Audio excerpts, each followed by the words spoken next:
வணக்கம் நண்பர்களே, மற்றொரு கலந்துரையாடலில் இணைந்து கொள்கின்றோம். இன்றும் வழமை போல தாயத்தில் இருக்கக்கூடிய ஒரு முக்கியமான பிரச்சனை தொடர்பிலே உரையாற்ற இருக்கிறோம். மிக குறிப்பாக காணி விவகாரம் எப்பொழுதுமே தாயகத்தில் ஒரு முக்கியமான பிரச்சனையாக இருக்கின்றது.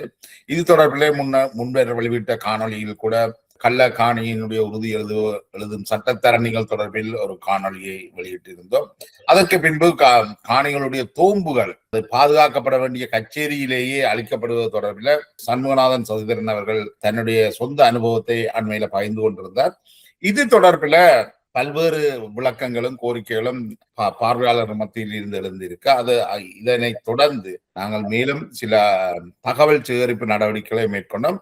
அது தொடர்பில் இந்த என்னென்ன தகவல்களை பெற்றுக்கொண்டோம் என்பதை பரிமாறுவதுதான் மிக முக்கியமாக இந்த உரையாடலாக அமைய இருக்கிறது. இதற்கு எங்களோடு இணைந்து கொள்கின்றார் உங்களுக்கு நன்கு அறிமுகமான கங்கா ஜெயபாலன். வணக்கம் கங்கா. என்னடா இந்த தோம்பு சசிதரனுடைய அந்த நேர்காணலை நீங்கள் பார்த்திருப்பீங்க. தோம்புகள் அளிக்கப்படுறது தொடர்பில் யாழ்ப்பாணம் கச்சேரியில எவ்வாறான செயற்பாடுகள் நடைபெறுவதாக நீங்க அறிகிறீர்கள்? நீங்கள் இந்த விடயங்கள் தொடர்பாக பலரோடையும் உரையாடி இருக்கிறீர்கள். என்ன எவ்வாறான தகவல்களை நீங்க எடுத்திருக்கிறீர்கள்? இந்த விடயம் தொடர்பாக இந்த தேசம் குரல்ல வெளிவந்த காணொலியை தொடர்ந்து அந்த பதிவை தொடர்ந்து சசிதரன் பதிவை தொடர்ந்து பல்வேறுபட்ட தரப்புகள் பொதுமக்கள் இன்னும் சமூக ஆர்வலர்களிடமிருந்து எங்களுக்கு தகவல்கள் அனுப்பப்பட்டிருக்கு. மேற்கொண்டு நாங்கள் ஆராய்ச்சி செய்த அளவிலையும் எல்லாத்துக்கும் மூல காரணமாக யாழ்ப்பாண பதிவாளர் திணைக்களம் இருப்பதாக ஒரு பெரிய குற்றச்சாட்டு இருந்துள்ளது. யாழ்ப்பாண பதிவாளர் திணைக்களத்தினுடைய அந்த கட்டமைப்பே ஒரு சர்ச்சைக்குரிய விடயமாக சொல்லப்படுகிறது. பொதுவாக ஒவ்வொரு மாகாணங்களுக்கும் ஒரு பதிவாளர் திணைக்களம் இருக்கும். அந்த வகையில அதை விட மாவட்டங்கள்லயும் பதிவாளர் திணைக்களம் இருக்கும். ஆனா யாழ்ப்பாணத்துல அதுவும் வடக்கு வலயத்தை பொறுத்தவரையில் அமைந்திருக்கின்ற பதிவாளர் திணைக்களத்துல ஒரு பிரதி பதிவாளர் கடமையாற்ற வேண்டிய இடத்தில் சில குறிப்பிட்ட வருடங்களாக 3 பேர் ஒரே பதவியில கடமையாற்றுவதாக ஒரு பெரிய சர்ச்சை ஒன்று எழுந்துள்ளது. அதிலும் குறிப்பாக பரஞ்சோதி பிரபாகர் என்ற ஒரு பதிவாளர் நாயகமும் கணபதி பிள்ளை நடராஜா என்ற பதிவாளர் நாயகமும் ஆனந்தி ஜெயரத்னம் என்ற ஒரு பதிவாளர் நாயகமும் ஒரே ஒரு பதவியில 3 பேர் இருப்பதாகவும் சமீப காலங்கள்ல மட்டும்தான் கடந்த ஒரு வருடங்களாக கணபதி பிள்ளை நடராஜா என்ற பதிவாளர் பிரதி பதிவாளர் நாயகம் மட்டக்களப்புக்கு தற்காலிகமாக சென்றுள்ளதாகவும் அவர் அடுத்த வருடம் ஜனவரி தை மாதம் அளவில் முன்பு திரும்பி வருவார் என்றும், அதே நேரம் இந்த பரஞ்சோதி பிரபாகர் என்ற பதிவாளர் கடந்த 25 வருடமாக எந்த ஒரு இடமாற்றம் இன்றி வடக்கு வலயத்தில பதிவாளராக பிரதி பதிவாளர் நாயகமாக இருக்கிறார் என்றும், எந்த அரசாங்கம் ஆட்சிக்கு வந்தாலும் அவர் இடம் மாறி செல்வதில்லை என்றும் ஒரு பெரிய குற்றச்சாட்டு எழுந்துள்ளது. பரஞ்சோதி பிரபாகரை பற்றி பதிவாளர் நாயகத்தை பற்றி தான் அநேக குற்றச்சாட்டுகளும் ஊழல் குற்றச்சாட்டுகளும் மோசடி குற்றச்சாட்டுகளையும் மக்கள் சொல்கிறார்கள். குறிப்பாக பரஞ்சோதி பிரபாகர் கொரோனா காலத்துல ஒரு 6 மாத காலம் கொழும்பு கிடமாற்றம் மாறி செல்வதாகவும் உடனே 6 மாதம் முடியவர் திரும்பி வந்து விட்டார் என்றும், சில அழுத்தங்களால கடந்த வருடமும் 6 மாதம் 2024 நடுப்பகுதியில 6ஆம் மாதம் அளவுல மட்டக்களப்புக்கு போயிட்டு திரும்பி வந்துட்டார் என்றும், அதற்கு பிறகு அவர் இன்று வரையில் தொடர்ந்து வடக்கு வலயத்தினுடைய பிரதி பதிவாளர் நாயகமாக கடமையில் இருக்கிறார் என்ற ஒரு குற்றச்சாட்டு எழுந்துள்ளது. எனக்கு இலங்கையினுடைய இந்த பொதுத்துறை அதாவது பப்ளிக் சர்வெண்ட் நிர்வகிக்கின்ற கோவையின்படி இவர்கள் 5 ஆண்டுகளுக்கு ஒரு தடவை கட்டாயமாக இடமாற்றப்படணும் என்று சொல்லுது. அதுக்கு விதிவிலக்கு அளிக்கப்பட்டு யாழ்ப்பாண பொது மருத்துவமனையில டாக்டர் சத்தியமூர்த்தி அவர்கள் தொடர்ந்து பயணிப்பதற்கான ஒரு சட்டமூலம் அல்லது அதுக்கான ஏற்பாடு அதுல செய்யப்பட்டிருக்கு.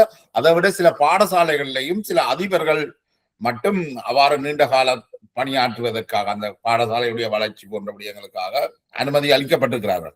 ஆனால் குறிப்பாக இந்த கச்சேரி போன்ற இடங்கள்ல இதுல மோசடிகள் நிறைய இடம்பெறுவதற்கான வாய்ப்புகள் இருப்பதால இவ்வாறான இடங்கள்ல ஒருபோதுமே இந்த தொடர்ச்சியாக ஒரே நபர் நீண்ட காலமாக இருப்பதற்கு அனுமதி வழங்கப்படுவது இல்லை. ஆனால் அப்படி இருந்தும் பரஞ்சோதி பிரபாகர் எப்படி நீண்ட காலமாக இருக்கிறார் என்றது கேள்விக்குறிதான். என்னை பொறுத்தவரையும் சட்டத்தின் முன் சகலரும் சமம். அது டாக்டர் சத்தியமூர்த்தியா இருந்தானா யாரா இருந்தானா அரசு ஏற்பாடு அப்படி அரசு ஒரு ஏற்பாடை அவர்களுக்கு இந்த பிரச்சனைக்குள்ள நிக்கிறதா நான் நல்லா நினைக்கிறேன். விதிவிலக்குகள் சிலது இருக்குது. அந்த விதிவிலக்குகளை ஒருவேளை இவர்களுக்கும் செய்திருக்கிறார்களோ அவங்களுக்கு தெரியாது. இப்ப பதிவாளர் நாயகம் இப்படி இருக்கிறார் 25 வருடமாக என்ற முறப்பாடு கிடைச்சிருக்கு.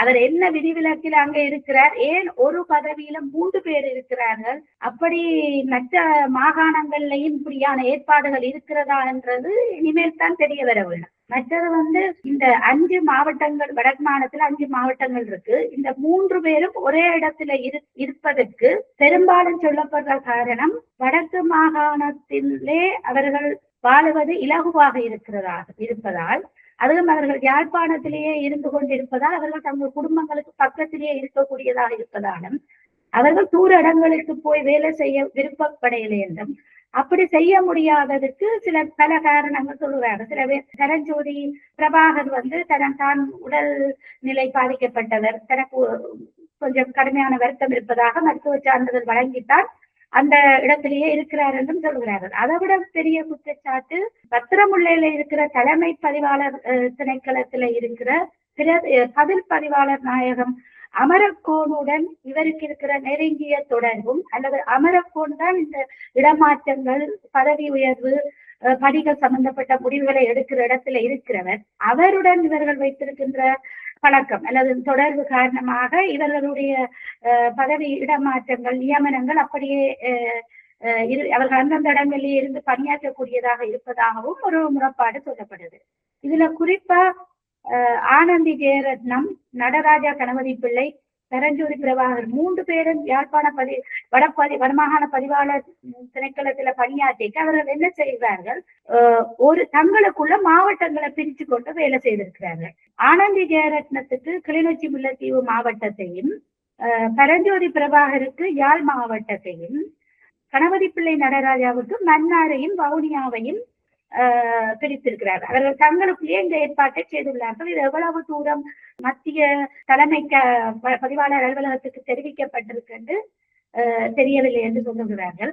அப்ப அந்த இடத்துல ஒரு கேள்வி எழுது, தேவையற்ற விதத்தில் ஒரு பதிவாளர் பிரதி பதிவாளர் நியாயத்துக்கு கொடுக்க வேண்டிய சம்பளம் 3 பேருக்கு கொடுக்கப்படுகிறா. அப்ப கிட்டத்தட்ட 1,40,000 என்று சொல்லுகிறார்கள் அவர்களுடைய வருமானம் படி. அப்ப 3 பேருக்கு அந்த காசு கொடுக்கப்படுகிறா, அல்லது பணிச்சுமை காரணமாகத்தான் இந்த ஏற்பாடு வடமாகாண வலயத்துக்கு சிறப்பாக செய்யப்பட்டிருக்கிறதா என்றும் நமக்கு தெரியவில்லை. அது சம்பந்தப்பட்ட தரப்பு தான் அதுக்கு விளக்கம் கொடுக்கணும், அல்லது இது சம்பந்தமான தலைமை காரியாலயம் பத்திரமுல்லையில இருக்கிற பதிவாளர் நாயகத்தினுடைய கவனத்துக்கு நாங்கள் இதை கொண்டு செல்கிறோம், இதை பற்றி அவர்கள் தான் கவனிக்க வேண்டும். மற்ற இவர்களுக்கு சம்பளம் கொடுக்கிற கணக்காய்வாளர் கேட்க மாட்டார்களா, ஏன் வடமாகாணத்துக்கு 3 பிரதி பதிவாளர் நாயகர்கள் இருக்கிறார்கள் என்றும் புரியவில்லை என்று சொல்கிறார்கள். சசிதேவி ஜலதீபன் கடந்த ஆண்டு ஆகஸ்ட்ல தான் அவர் நியமிக்கப்பட்டிருக்கிறார். ஒரு தமிழர், இலங்கை பூராவுக்குமான ரெஜிஸ்டர் ஜெனரல் பதிவாளர் நாயகமாக இருக்கின்றார். அந்த பதிவாளர் நாயகத்துக்கு கீழே தான் மாவட்ட deputy register general Paranjothi Prabhakar, Nadaraja Ganapathy Pillai, Jeyaratnam Jayarani போன்றவர்கள் பணியாற்றுகின்றார்கள். ஆனா அவருக்கு யாழ்ப்பாணத்தில் நடக்கிற இந்த விஷயங்கள் எவ்வளவுக்கு தெரியும் என்று தெரியல. ஆனால் இந்த பதிவாளர் நாயகங்கள் ஒவ்வொரு மாவட்டத்துக்கும் இருக்க வேண்டும் அல்லவா? இவர்கள் 3 பேருமே இங்கே இருக்கிறார்களா? அந்தந்த மாவட்டத்துக்குரியவர்களும் வடமாகாண வடமாகாணத்துக்கு ஒரு பிரதி பதிவாளர் நாயகம் இருப்பார். அதான் நீங்க 3 பேர் இருப்பதாக சர்ச்சை. அதை விட மாவட்டங்களுக்கும் பதிவாளர் நாயகங்கள் இருப்பார்கள். ஆனா எங்களுக்கு வந்த முறைப்பாடு யாழ்ப்பாணத்துல இயங்குகின்ற தலைமை வடமாகாணத்துக்குரிய பதிவாளர் திணைக்களமே ஒரு 3 மாடி கட்டிடம் யாழ்ப்பாணத்துல இயங்குது. அதை பற்றிய தகவல்கள் தான் தற்சமயம் கிடைச்சிருக்கு. அரசாங்கமும் சரி, முந்தியிருந்த மாகாண சபையும் சரி, யாழ்ப்பாணத்துல நெருக்கடி மிகுதியினால இவர்கள் மாங்குளத்தை நோக்கி நகரணும் என்ற ஏற்பாடு செய்யப்பட்டிருந்தது. ஆனால் மாங்குளம் வடமாகாணத்துக்கு மத்தியில இருக்கிறபடியால் அது மக்களுக்கு பெரும் உதவியாக இருக்கும். ஏனைய மாவட்டங்களில் இருக்கிற மக்களுக்கு அது பெரும் உதவியாக இருக்கும் தங்களுடைய அலுவல்களை சிறப்பாக செய்யறது. ஆனா இவர்கள் அப்படி ஒரு மாற்றத்துக்கு போறதுக்கு தயாராக இருக்கிறதாகவும் தெரியல. இல்ல, மாங்குளத்துக்கு தற்சமயம் இந்த ரெக்கார்ட் ரூம், அதாவது முழு இலங்கைக்குமான ரெக்கார்ட் ரூம் சொன்னா பதிவேடுகளை பாதுகாக்கிற ஒரு மையம். அது இறப்பு, பிறப்பு, விவாகரத்து, மரண சான்றிதழ்கள் அந்த ரெக்கார்ட்ஸை மெயின்டைன் பண்ற ஒரு ரெக்கார்ட் ரூம் மாங்குளத்துக்கு போக போகுது. அது மே 2ஆம் தேதி அது உத்தியோகபூர்வமாக ஆரம்பிக்க இருக்கிறதாக சொல்லப்படுது. அதுல ஒரு சர்ச்சை, அந்த மாங்குளத்துக்கு போற அந்த ரெக்கார்ட் ரூமுக்கு யாரை பொறுப்பெடுக்கலாம் என்னும் போது பரஞ்சோதி பிரபாகர் தனக்கு யானைகளுக்கு பயம், தனக்கு ஹை பிரஷர் இருக்கிறது என்று சொல்லி அதை தவிர்த்து விட்டார் என்றும், அவருக்கு வேற அரசியல் செல்வாக்கு இருந்ததோ என்னவோ தெரியாது, அவர் அதை தவிர்த்து விட்டார். அவர் அத்துடன் இப்ப யாழ்ப்பாணத்துல இருக்கிற பதிவாளர் திணைக்களத்துக்கு பக்கத்திலேயே அவருடைய வீடும் இருப்பதால் அவர் இலகுவாக வேலைக்கு போறார். அப்ப தான் மாங்குளத்துக்கு போக மாட்டார் என்றும், இதெல்லாம் ஒரு கேட்கறதுக்கு ஆச்சரியமாகவும் நகைச்சுவையாகவும் இருக்கிறது. இப்படியெல்லாம் கூடவா நிர்வாக சபையில பணியாற்றுறவர்கள் பக்கத்திலேயே இருந்து கொண்டு வாழ்நாள் பூரா இது நாங்கள் வெறுமனே கச்சேரியில மட்டுமில்ல, வடமாகாணத்தின் ஏனைய மாவட்டங்கள், கிளிநொச்சி, முல்லைத்தீவு, மன்னார் மாவட்டங்கள்ல போய் பயணித்து வேலை செய்வதற்கு யாழ்ப்பாணத்தை சேர்ந்தவர்கள் தயாரில்லை என்ற குற்றச்சாட்டு நீண்ட காலமாகவே இருக்கின்றது. அதனால் வடமாகாணத்தினுடைய ஏனைய பின்தங்கின மாவட்டங்களுடைய கல்வி நிலை மிகவும் மோசமாக இருக்கிறதையும் பார்க்கலாம். இன்றைக்கு பெரும்பாலும் வடக்குல பணியாற்றக்கூடிய மருத்துவர்கள், தாதிகள் தென்பகுதியிலிருந்து தானே பணியாற்றுகிறார்கள். அது ஒரு பெரிய விவாத பொருள் தான், பேசு பொருள் தான். அதெல்லாம் ஒரு பக்கம் இருக்கு. இப்ப தொடர்ந்து பதிவாளர் யாழ்ப்பாணத்துல இயங்குகிற வடமாகாண பதிவாளர் அலுவலகம் மீது இருக்கிற மிக பெரிய ஒரு குற்றச்சாட்டு, அங்க பணியாற்றுற ஊழியர்கள் பூநகரி பிரதேசத்தை அண்டிய பகுதிகளில் காணிகளுக்கு வேலிகளை போட்டு இது எங்களுடைய மூதாதையர்களுடைய காணிகள் என்று சொல்லி முறைகேடான முறையில பல பேர் காணிகளை பிடித்து இருப்பதாகவும் ஒரு பெரிய குற்றச்சாட்டு பூநகரியை சேர்ந்த மக்களே சொல்லுகிறாரு. அந்த சசிதரனுடைய காணி, எங்களுக்கு நேர்காணல் தந்த சசிதரனுடைய காணியும் பூநகரியில தான் இருந்தது. அவர்களுடைய தாய் வழியாலையும் தந்தை வழியாலையும் கிடைத்த காணிகள் பூநகரியில தான் இருந்தது. ஆனால் அவற்ற காணியை களவாடியவர்கள் தனிநபர்கள். ஆனால் இங்கே சொல்லப்படுது என்னென்றால், இந்த பதிவாளர் திணைக்களத்தோட தொடர்புல இருக்கின்றவர்கள் அந்த காணிகளுடைய தோம்பு, அதாவது தாய் உறுதியை எடுத்து தண்ணீரில் நனைத்து போட்டு அந்த தாய் உறுதி அழிந்த பிறகு அதை கொண்டே வைப்பதாகவும், அதுக்கு பிறகு அந்த காணிகளை தங்களுக்குள்ளேயே பிரித்து கொள்வதாகவும் குற்றச்சாட்டுகள் வருகிறது. இதெல்லாம் உண்மையிலேயே விசாரிக்கப்பட வேண்டும். இலங்கையுடைய புலனாய்வு பிரிவு தான் இதை விசாரிக்கணும். என்றால் எங்களுக்கு இதுகள் குற்றச்சாட்டுகளாகத்தான் தெரியும். அந்த விஷயத்துக்குள்ள அப்படி ஒரு குற்றச்சாட்டு வர்றதுக்கு காரணம் இல்லாமலும் இல்லை. ஏனென்றா பதிவாளர் திணைக்களம் இருக்கிற கட்டடத்துல பாதுகாப்பு கண்காணிப்பு கேமரா இல்லையா? அது 3 மாடி கட்டடம் இருக்கா, அது வேலை செய்கிறது இல்லையா? அது ஏதோ ஒன்று இருந்திருக்கு, அது வேலை செய்கிறது இல்லை. அதை விட அங்க வருகையாளர்களுடைய பதிவேடு ஒட்டு பராமரிக்கப்படுவதில்லை. கட்டடத்துக்குள்ள யார் வாரார் போறார்கள் என்ற பதிவேடு பராமரிக்கப்படுவதில்லை.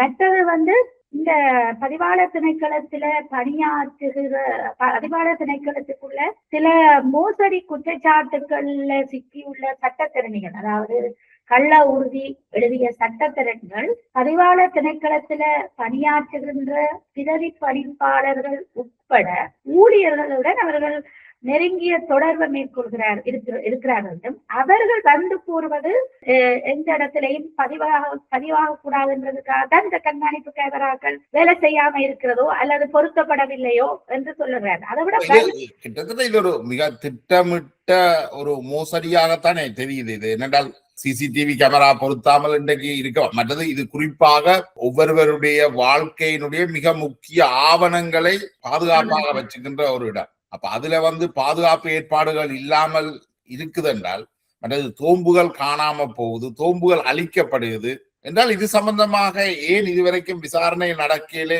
ஏன் மக்கள் போய் குற்றஞ்சாட்டையில என்றும் ஒரு கேள்வி இருக்குல்ல. குற்றஞ்சாட்டி இருக்கிறார்கள், மக்கள் முறைப்பாடுகளை தெரிவிச்சிருக்கிறார்கள்.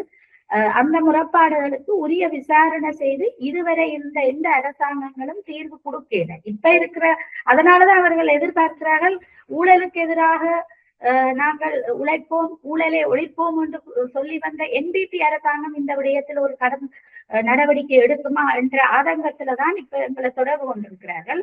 இந்த தோப்பு என்றது ஒரு காணியினுடைய வரலாறு.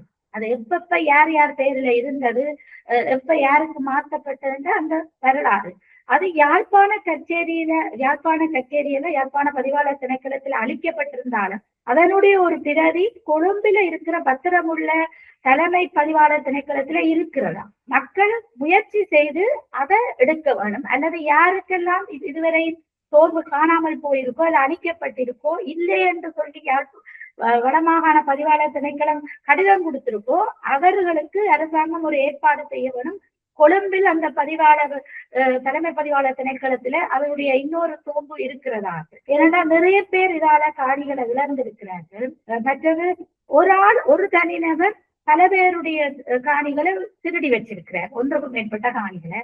மற்ற இன்னொன்றும் சொல்லுகிறார்கள், இந்த காணிகளை மோசடி செய்பவர்களிடையே ஒரு உடன்பாடு இருப்பதாம். அதாவது ஒரு தனிநபரிடம் அவருக்கு காணியே இல்லை என்றால் அவரிடம் பேசி உனக்கு ஒரு காணி நான் இலவசமாக தாரேன், அதுக்கு பதிலா என்று சொல்லி கொடுத்துட்டு அதுக்கு பதிலா கொஞ்ச நாள் கழித்து ஒரு 2 காணியை உண்ட பேர்ல எழுதி வைக்கிறேன், நாங்கள் அதை வித்துட்டு சரிபாதியாக பங்கிடுவோம் அந்த நிதியை என்று சொல்லி ஒரு ஏற்பாடு செய்து மோசடி நடப்பதாக ஒரு பெரிய குற்றச்சாட்டும் சொல்லுகிறார்கள். ஆனா இது யார், இதுவரை எத்தனை பேருக்கு அப்படி ஒன்றுக்கும் மேற்பட்ட காணிகள் எழுதி வைக்கப்பட்டு விற்கப்பட்டிருக்கிற என்ற தகவல்கள் எல்லாம் அந்த தகவல்கள் தெரிவிக்கிற அந்த பாதிக்கப்பட்ட மக்களுக்கு இடம் இருக்கு. அதை அரசாங்கம் ஒரு விசாரணை குழுவையோ என்னத்தையோ நியமிச்சு கூப்பிட்டு கேட்டா விஷயத்தை அறியலாம். நிறைய பேர் புலம்பெயர்ந்து இருக்கிறதாலேயும் நிறைய பேர் உள்நாட்டுக்குள்ளேயே அகதியா போய் அவர்களுடைய ஆவணங்களை அவர்கள் எடுத்து செல்லாததால யுத்தத்தால் அழிந்து இருக்கிறதாலேயும் பல பேருக்கு தெரியல அவர்களுடைய காணிகள் எங்க இருக்குது. சில பேருக்கு தெரியுது, ஆனா அந்த உரிய ஆவணங்கள் இருந்தும் அது இந்த தோம்பு நீங்க தண்ணியில நினைச்சோ என்னவோ அழிக்கப்பட்டிருக்கிறதால அவர்களால தங்களுடைய காணிகளுக்கு உரிமை கோர முடியவில்லை. அப்ப காணியற்றவர்களும் வடக்கு கிழக்குல நிறைய பேர் இருக்கிறார்கள். அப்ப காணி அது சில பேருடைய குற்றச்சாட்டு இதுக்கு பின்னால அரசியல்வாதிகளுடைய பங்களிப்பு இருக்குன்னு அது எவ்வளவு தூரம் உண்மையா இருக்கும் என்று சொல்ல தெரியல. ஆனா பொதுவாக இதற்கு பின்னால அரசியல்வாதிகள் இந்த பங்களிப்புகள் இல்லாமல் போறதுக்கும் என்கின்ற வடமாகாணத்தினுடைய அரசியல் கட்சிகள் எடுத்தீங்கன்னா எல்லா அரசியல் கட்சிகளுமே ஒரு சட்டத்தரணியின் பின்னணியில இயங்குற கட்சிகளா தான் இருக்குது. சட்டத்தரணிகள் இருக்கின்ற கட்சிகளாகத்தான் குறைஞ்சபட்சம் இருக்குது. ஆனால் இந்த சட்டத்தரணிகள் தான் யாழ்ப்பாணத்திலேயே மிக மோசமான திருடர்களாக கணிக்கப்படுகிறார்கள், குறிப்பாக இந்த காணி மோசடியில. அப்ப இந்த சட்டத்தரணிகள் தமிழ் மக்களுக்காக குரல் கொடுக்கிறேன்னு சொல்லுகிறவர்கள் தமிழ் மக்களுக்கு உண்மையிலேயே நெருக்கடியையும் அசௌகரியங்களையும் ஏற்படுத்துபவர்களாக இருக்கிறார்கள். இதை இந்த தங்களுடைய தொழிலே தங்களோட ப்ரொஃபஷனை இவர்கள் தூய்மைப்படுத்த இன்னும் தயாராக இருக்கிற மாதிரி தெரியல.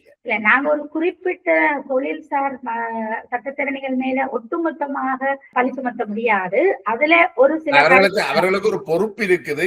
அவர்கள் மீதுதான் இந்த குற்றச்சாட்டுகள் நிறைய வருகின்றது. இப்ப குமாரவடிவேல் குருபரன் மீது நிறைய குற்றச்சாட்டுகள் இருக்குது. அவர் இந்த கள்ளக்காணி எழுதுற சட்டத்தரணிகளை காப்பாற்றுகிறார். அவர்தான் சிவில் சமூக அமைப்புகளுடைய பிரதிநிதியாகவும் இருக்கிறார். சுவிஸ்ல இருந்து நிறைய பணம் கிடைக்கின்றது அவர்களுக்கு தமிழ் மக்களுடைய எதிர்காலம் சம்பந்தமாக பேசுறது. அப்ப இதுல ஒரு பெரிய என்ன சொல்றது, ஒரு முரண் நகை ஒன்று வருகிறது. தமிழ் மக்களுக்கு விரோதமாக செயற்படுபவர்கள் தான் தமிழ் மக்களுடைய எதிர்காலத்தை தீர்மானிக்கிறவர்களாகவும் இருக்கிறார்கள் என்ற ஒரு பிரச்சனை ஒன்று வருகிறது. அப்படி பார்க்க போனா சட்டத்தரணிகள் மேல முறைப்பாடு இருக்குது என்றால் அந்த சட்டத்தரணிகள் தொடர்பான முறைப்பாடுகள் வரும்போது போலீசாரும் பெரும்பாலும் கைது நடவடிக்கைகளை விசாரணைகளை செய்யறதில்லை. இல்ல அந்த போலீசார் கைது நடவடிக்கை விசாரணை செய்யக்கூடாது என்று சொல்லித்தான் குமாரவடிவேல் குருபரன் அன்றைய ஜனாதிபதி ரணில் விக்ரமசிங்க கால பிடிச்சிருக்கிறார். அப்ப அந்த ஜனாதிபதிக்கு தெரிஞ்சிருக்க வேண்டும் தானே. இது வாக்கு வேட்டதானே. அவர்களுக்கு என்ன அக்கறை இருக்கு? தமிழ் மக்கள் மத்தியில இருந்தே தமிழ் மக்களுக்கு எதிராக செயற்படுகின்ற இப்ப அந்த அது முடிஞ்சது. ரணில் விக்ரமசிங்கா போய்விட்டார். இப்போது அனுராகும் இருக்கிறார். தேசிய மக்கள் சக்தியை அரசாங்கம் சொல்லி இருக்கு, நாங்கள் ஊழலை ஒழிப்போம் என்று.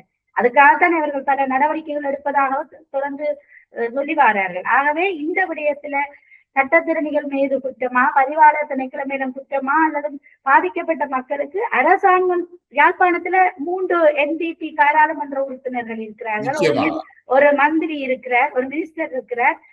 நாங்கள் மற்ற தமிழ் தரப்பை விட்டுட்டு அரசாங்க தரப்பையே சொன்னேன், அவர்கள் இதுல நடவடிக்கை எடுக்கணும் என்று. அரசாங்கத்துக்கு இதுல மிக முக்கியமான பொறுப்பு இருக்கு. என்ன, இன்றைக்கு தமிழ் மக்களே தேசிய மக்கள் சக்திக்கு வாக்களித்து பாராளுமன்ற உறுப்பினர்களை தெரிவு செய்திருக்கிறார். ஆனால் அவர்கள் இதை கைகழுவி விட்டு செல்ல முடியாது. அவர்களுக்கு இதுல முக்கிய கடமை இருக்கு. முக்கியமா இன்னொரு பெரிய முறைப்பாடு என்னன்னு சொன்னால், பதிவாளர் திணைக்களம் மேல பதிவாளர் திணைக்களம் வந்து மொழிபெயர்ப்பு சேவையை வழங்குது. குறிப்பா என்னத்த மொழிபெயர்க்குது என்றால், பிறப்பு சான்றிதழ்கள், விவாகரத்து, திருமண பதிவு சான்றிதழ்கள், இறப்பு சான்றிதழ்களை மொழிபெயர்க்குது. இதுல வந்து பிறப்பு சான்றிதழ்களை, இந்த பத்திரங்களை மொழிபெயர்க்கிறதுக்கு ஒரு நபரிடமிருந்து 600, ஒரு பத்திரத்துக்கு 600 ரூபாய் அறவிடப்படுது. இந்த மொழிபெயர்ப்பு சேவையை வழங்குறதுக்கு வடக்கில அங்கீகரிக்கப்பட்ட மொழிபெயர்ப்பாளர்கள் இருக்கிறார்கள். இருந்த போதும் பதிவாளர் திணைக்களமும் அந்த மொழிபெயர்ப்பு சேவையை வழங்குது. சிங்களத்தில இருந்து தமிழுக்கு, தமிழ்ல இருந்து ஆங்கிலத்துக்கு, அப்படி மொழிபெயர்ப்பு சேவைகள் வழங்கப்படுது. இதுல என்ன மோசடி நடக்குதுன்னு சொல்றார்கள் என்றால், இப்போ ஒரு சமீப காலங்களாக உயர்தர பரீட்சைக்கோ அல்லது புலமை பரிசில் பரீட்சைக்கோ அல்லது ஓலவல் பரீட்சைக்கோ தேர்த்துகிற மாணவர்கள் தாங்கள் பரீட்சைக்கு விண்ணப்பிக்கும் போது தங்களுடைய பிறப்பு சான்றிதழ்களை சமர்ப்பிக்க வேண்டி இருக்கு. அந்த பிறப்பு சான்றிதழ்களை ஒரு எழுதாத விதியாக வடக்கில கடைபிடிக்கிறார்கள். அவர்கள் வடமாகாண பதிவாளர் திணைக்களத்தில மொழிபெயர்த்துத்தான் பள்ளிக்கூடங்களுக்கு யாழ்ப்பாணத்துல சமர்ப்பிக்கணும். இது பாடசாலை மட்டத்திலேயே, அதிபர்கள் மட்டத்திலேயே இது ஒரு நிபந்தனையாக கடைபிடிக்கப்படுது. அதனால என்ன நடக்குது என்று சொன்னால், அப்படி சமர்ப்பிக்கப்படுகிற மொழிபெயர்ப்பு பத்திரங்களும் பிறப்பு சான்றிதழ்களும் 6 மாதங்கள் கால வலியுடைய இருக்கணும். ஒருவேளை ஓலவலுக்கு மொழிபெயர்த்ததை திருப்பி கொண்டு போய் ஏலவலுக்கு கொடுக்கிறாரு.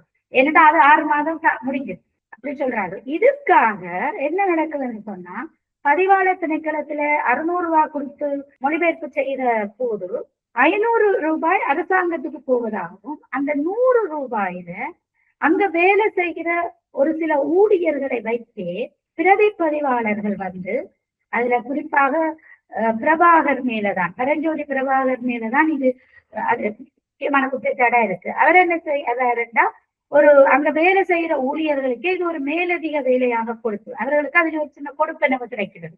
ஒரு நாளைக்கு அவர்கள் ஒரு 80 இருந்து ஒரு 100 பிறப்பு சான்றிதழை மொழிபெயர்த்தார்கள் என்றால் அதுல அவர்களுக்கு ஒரு மொழிபெயர்ப்புக்கு 15 ரூபாய் கொடுக்கிறார்கள். அப்ப இவர் என்ன செய்யறார், அந்த 500 அரசாங்கத்துக்கு போகுது, 15 அவர்களுக்கு போகுது, ஏதோ 50 ரூபாய் பரஞ்சோதி பிரபாகருக்கு போகுது. அப்ப இப்படி அது எப்படி அந்த ஏற்பாடு செய்யப்பட்டிருக்கு? இது தலைமை பதிவாளர் திணைக்களத்துல ஏதாவது புரிந்துணர்வு செய்ய அடிப்படையில இதை செய்கிறார்களான்னு தெரியவில்லை. இப்படி 4-5 பேர் இந்த வேலையை செய்கிறார்களா? ஒரு இது தொடர்புல நான் கிளிநொச்சி பிரதேசத்துல உள்ள பாடசாலைகள், சில கிராம சேவகர்கள், ஆசிரியர்களோட பேசின அளவுல கிளிநொச்சி மாவட்டம் அல்லது ஏனைய மாவட்டங்கள்ல இது இருக்கிறதாக தெரியல. இது யாழ் மாவட்டத்துல தான் இந்த பிரச்சனை இருக்குது. நீங்க சொன்ன மாதிரி இந்த பிறப்பு சான்றிதழ் போன்ற விஷயங்களை டிரான்ஸ்லேட் பண்ணி கொண்டு போக வேண்டாம். அது உண்மையிலேயே பிறப்பு சான்றிதழை ஒருக்கா நீங்கள் டிரான்ஸ்லேட் பண்ணினா சரி, அதை திருப்பி டிரான்ஸ்லேட் பண்ண வேண்டிய அவசியமே இல்லை. யாழ்ப்பாணத்துலதான் இந்த முறை நடைமுறையில இருக்கிறதாக நான் கேள்விப்படுறேன். ஏனைய மாவட்டங்கள்ல இல்லை. அது பரஞ்சோதி பிரபாகர் தான் அதுக்கு பதில் சொல்லணும். அது ஏன் செய்கிறார்கள் என்றால், இந்த உண்மையிலேயே இந்த பிறப்பு சான்றிதழ் மொழி மாற்றம் ஏன் நடக்குது என்றால், ஆக்கள் இளம் வயதுல பெயர்களை பதிகின்ற பொழுது அவர்கள் சில விட தவறாக பெயர்களை பதிஞ்சிருப்பார்கள். அப்ப தேசிய பரீட்சை ஒன்றுக்கு செல்லுகின்ற பொழுது, அந்த ஸ்காலர்ஷிப் பரீட்சை போன்றவற்றுக்கு செல்லுகின்ற பொழுது அந்த பேரை ஆங்கிலத்துல சரியாக எழுதிடணும். இப்ப நாங்கள் திவாகர் என்றதை THIVA என்றும் போடலாம், BWA என்றும் போடலாம். இப்ப எண்கணிதம் அதெல்லாம் வந்து ஆக்கள் தங்களோட எழுத்துக்களை மாத்துறார்கள். இதுகளை தீர்க்கிறதுக்காகத்தான் அந்த ஆங்கில மொழிபெயர்ப்பு கேட்கப்படுது. அது ஒருக்கா எடுத்தா சரி. திருப்பி கேட்கிறது தங்களுடைய வருமானத்துக்காக செய்கின்ற மற்றது. அது தங்கள்கிட்ட தான் கொண்டு வந்து மொழிபெயர்க்க வேண்டும் என்றதும் மிக தவறானது. முன்னர் ஏனைய மாவட்டங்கள்லயும் இந்த நடைமுறை இருந்திருக்கு. இப்ப ஒரு சட்ட திருத்தம் கொண்டு வந்து ஒரு அதை இல்லாம பண்ணி இருக்கிறார்கள். அது 6 மாதங்களுக்கு மேற்பட்டும் செல்லுபடியாகும் என்ற சட்டம் வந்துட்டு, ஒருவேளை இந்த நேர்காணல் மூலம் இந்த தகவல்களை யாழ்ப்பாணத்தில் வாழுகிற பெற்றோர் தெரிந்து கொண்டால் நல்ல. ஏன்னா பெற்றோர் பெரும் நெருக்கடியை எதிர்கொள்கிறார்கள். ஒவ்வொரு தடவையும் 600 ரூபாய் கொடுக்கறதுக்கு. மற்றது இன்றைக்கு இருக்கிற பொருளாதார நெருக்கடியில இது பெரிய ஒரு சுமையாக மக்கள் மேல திணிக்கப்படுது. ஒரு பொருளாதார நெருக்கடி மற்றது ஒரு அலுவலகத்துக்கு போய் அந்த மொழிபெயர்ப்பை எடுத்து அதுக்கெல்லாம் நேரம் செலவழிக்க வேண்டியிருக்கும். அந்த நேரம் அவர்கள் வேறொரு தொழிலையோ உற்பத்தியிலேயோ அவர்கள் ஈடுபடுத்தி இருக்கலாம் அந்த நேரத்தை. அடுத்து ஒரு பெரிய குற்றச்சாட்டு இந்த மன்னார், முல்லைத்தீவு, கிளிநொச்சி மாவட்டங்கள்ல இருந்து வந்திருக்கு. என்னன்னா, இந்த குறிப்பிட்ட மாவட்டங்கள்ல எழுதுற அச்சோனி பத்திரம் என்று சொல்லுவார்கள், லாயர் எழுதுற பத்திரங்கள் பதிவை அந்தந்த மாவட்டங்கள்ல உள்ள பதிவாளர் திணைக்களங்கள்லயே பதிவு செய்யலாம். ஆனால் இத யாழ்ப்பாணத்துக்கு அனுப்பி மக்கள் அந்த யாழ்ப்பாணத்துல போய் இருக்கிற பதிவாளர் திணைக்களத்துல அந்த அட்டோனி பத்திரங்கள் பதிவை பெற வேண்டி இருக்கா. ஆனா வவுனியா மாவட்டத்துல உள்ள பதிவாளர் அலுவலகம் அந்த பதிவை தானே மேற்கொண்டு கொடுக்குது, அட்டோனி பதிவு பத்திரம். இதனால மக்கள் அலக்களிக்கப்படுகிறார்கள். நீண்ட தூரம் பிரயாணம் செய்து அவர்கள் யாழ்ப்பாணத்துக்கு அந்த அட்டோனி பத்திர பதிவை எடுத்துக்கொண்டு போக வேண்டியிருக்கு. நான் அறிந்தவரை சட்டத்தரணிகளே தாங்களே கொண்டு பதிவு செய்து போட்டு கொடுக்குற நடைமுறையும் ஒன்று இருக்குது. ஆனா ஒருவேளை தொலைதூர மாவட்டங்கள்ல இருக்கிறவர்கள் அப்படி செய்யாமல் யாழ்ப்பாணத்துக்கு அனுப்புகிறார்கள். அப்ப மக்கள் பிறகு யாழ்ப்பாணத்துக்கு அதை வாங்கி கொண்டு போக வேண்டி இருக்கு. இப்படி எல்லாம் அந்தந்த சேவை செய்யக்கூடிய திணைக்களங்கள் அந்தந்த மாவட்டங்களில இருக்க ஏன் இப்படி மக்களை அலக்களிக்கிறார்? மக்களுக்குத்தானே பொது சேவை எதுக்கு? அது ஒரு பெரிய ஒரு முறைப்பாடா சொல்கிறார்கள். நாங்கள் அது மிக முக்கியமானது என்றால், மன்னார் மாவட்டத்தில இருந்து யாழ் மாவட்டத்துக்கு ஒருத்தர் வாரத்துக்கு கிட்டத்தட்ட போக்குவரத்து செலவு 2000 கிட்ட வரும் நினைக்கிறேன். அதை விட போய் வர்றதுக்கான ஒரு நாள் அதுல செலவழிக்க வேண்டி வரும். அப்ப ஒரு நாள் அவர் வேலைக்கு போகலாது. இவ்வாறான பல்வேறு பிரச்சனைகள் இருக்குது. இவர்கள் இந்த மக்களுக்கு நெருக்கடியை தவிர்க்கிறதுக்கு பதிலாக நெருக்கடியை அதிகரித்து கொண்டு போகிறார். இன்னொரு முக்கியமான குற்றச்சாட்டு பொதுவாக யாழ்ப்பாணத்துல மட்டுமல்ல, முழு மாவட்டத்திலையும் பதிவாளர் திணைக்களத்துல இருக்கிற பதிவாளர்கள் தவிர ஒவ்வொரு மாவட்டங்கள்லையும் இறப்பு பிறப்பு பதிவாளர்கள் இருக்கிறார்கள். விவாகம் செய்து வைக்கிற திருமண பதிவாளர்கள் இருக்கிறார்கள். அப்படி இருக்க வடக்குல மட்டும் யாழ்ப்பாணத்துல இருக்கிற பதிவாளர் பிரதி பதிவாளர் நாயகங்கள் என்னன்னா அவர்களுக்கும் ஒரு சிறப்பு உரிமை இருக்கிறதா, அவர்களும் திருமணங்களை நடத்தி வைக்கலாம்.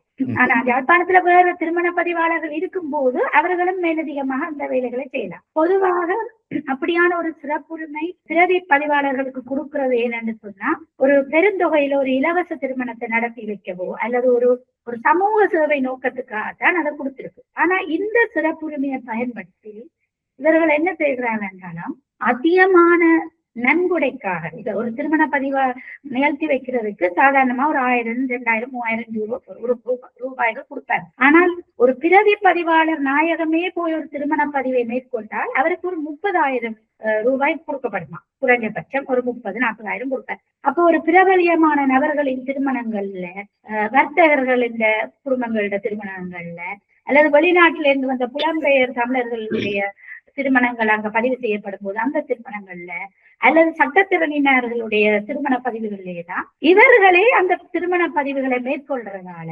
அவர்களுக்கு பெருந்தொகை வருமானம் கிடைக்குது. மேலதிகமாக அவர்கள் ஏற்கனவே ஒரு பிரியோரிட்டி குரூப்ல இருக்கணும், என்ன சிறப்பு சலுகைகள் அனுபவிக்கிற ஒரு அரசாங்க ஊழியராக இருக்கும் போது இந்த வேலைகளையும் செய்வதால சில நேரம் ஒரு மாதத்துல அவர்கள் 20க்கும் மேற்பட்ட திருமண பதிவுகளை கூட செய்கிறார்களாம். இதால என்ன நடக்குது, அந்த உள்ளூர்ல இருக்கிற திருமண பதிவாளர்கள் பாதிக்கிறார்கள். அவர்களும் அந்த துறைக்கு அனுமதிக்கப்பட்ட திருமண பதிவாளர்கள் தானே, அரசாங்கம் தானே அவர்களை அனுமதித்திருக்கின்றது. இப்படி பணத்தை சம்பாதிக்கக்கூடிய நல்ல இருக்கிறவர்களை மீண்டும் மீண்டும் பணத்தாசை பிடித்து இப்படி செய்வது அங்க இருக்கிற திருமண பதிவாளர்களுக்கு பல நெருக்கடிகளை கொடுப்பதாகும். சில பேருக்கு திருமண பதிவுக்கு ஒவ்வொரு மாசமும் 10-15 திருமண பதிவு நடக்கும் என்று சொல்ல முடியாது. அப்ப இதுகள் இதையெல்லாம் ஏன் அவர்கள் தெரிஞ்சு செய்கிறார்கள்? அவர்கள் சட்டப்படி செய்யறதுக்கு அனுமதி இருக்கு. பிரதி பதிவாளர் நியாயம். அந்த சட்டம் அது வேற நோக்கத்துக்காக அந்த அனுமதியை கொடுத்திருக்கு. இவர்கள் தங்களை வளம்படுத்துறதுக்காக அதனை பயன்படுத்திக் கொள்கிறார். மற்றது அந்த பதிவாளர் திணைக்களத்துல வேலை செய்கிற ஊழியர்கள் முரண்பாடுகளை தலைமை ஊழியர்கள் மட்டுமல்ல பொதுமக்களும் முரண்பாடுகளை உதவி பதில் பதிவாளர் நியாயகம் எங்க பத்திரமுல்லையில இருக்கிறவருக்கு அனுப்பினால் அந்த முரண்பாடுகள் குப்பை கூடைக்கு போறதாகத்தான் சொல்லுகிறார்கள். அது நீங்க சொன்ன மாதிரி அந்த புதுசா பதவி ஏற்றிருக்கிற பெண்மணி சசிதேவி ஜலதீவன் அவரிடம் போய் சேர்வதாக தகவல் இல்லையா? அமரக்கோன் அந்த பதில் பிரதி பதிவாளர் நாயகமாக இருக்கிற அமரக்கோனுடைய மேசையோடைய அந்த விடயங்கள் முடிந்து விடுவதால சில பிரச்சனைகளுக்கு குரல் எழுப்ப முடியாமல் இருப்பதாகவும் இந்த விடயத்துல ஊழியர்கள் கூட பழிவாங்கப்படுகிறார்களாம். என்ன ஒரு ஆள் 25 வருஷமா இருக்குது, அவருக்கு அப்ப அந்த மூல முடுக்கெல்லாம் பதிவாளர் நாயக திணைக்களத்துல தெரியும், அங்க இருக்கிற ஊழியர்களின் வரலாறு பின்னணி எல்லாம் தெரியும். அப்ப அவர்கள் என்ன செய்வார்கள், இலகுவாக பழிவாங்கப்படுவதால அவர்கள் பயப்படுகிறார்கள். முன்வந்து அரசாங்கத்துக்கு தாங்கள் போய் சொன்னாலும் அவை காட்டி கொடுக்கப்பட்டன. அமரக்கோன் அது அவர்கள் சொல்றது அமரக்கோன் அந்த பதிவாளர் பதில் பதிவாளர் நாயகத்தினூடாகத்தான் இவர்களுக்கு அந்த தகவல்கள் வருவதாகவும் இந்த முறைப்பாட்டு கடிதத்துல இருந்ததே இவர்களுக்கு தெரிய வருகிறதா அப்ப ஏதோ ஒரு மோசடி நடக்கிறது. நான் நினைக்கிறேன் சசிதேவி ஜலதீபன் இந்த விஷயத்துல கூடுதல் கவனம் எடுத்து யாழ்ப்பாண பதிவாளர் திணைக்களம் தொடர்பில் ஒரு முழுமையான விசாரணையை மேற்கொண்டு மக்களுடைய குறைகளை தீர்க்க வேண்டும். அடுத்து இலங்கையின் புலன் விசாரணை அமைப்புகளும் இது விடயத்துல இந்த மோசடி விடயங்கள் தொடர்பில் ஒரு விசாரணையை மேற்கொள்ளும் என்று அந்த வேண்டுகோளோட நாங்கள் நினைக்கிற இந்த உரையாடலை நிறைவுக்கு கொண்டு வரலாம் என்று உங்களுடைய நேரத்தை ஒதுக்கி எங்களோடு இந்த கருத்துக்களை பகிர்ந்து கொண்டமைக்கு மிக்க நன்றிங்க.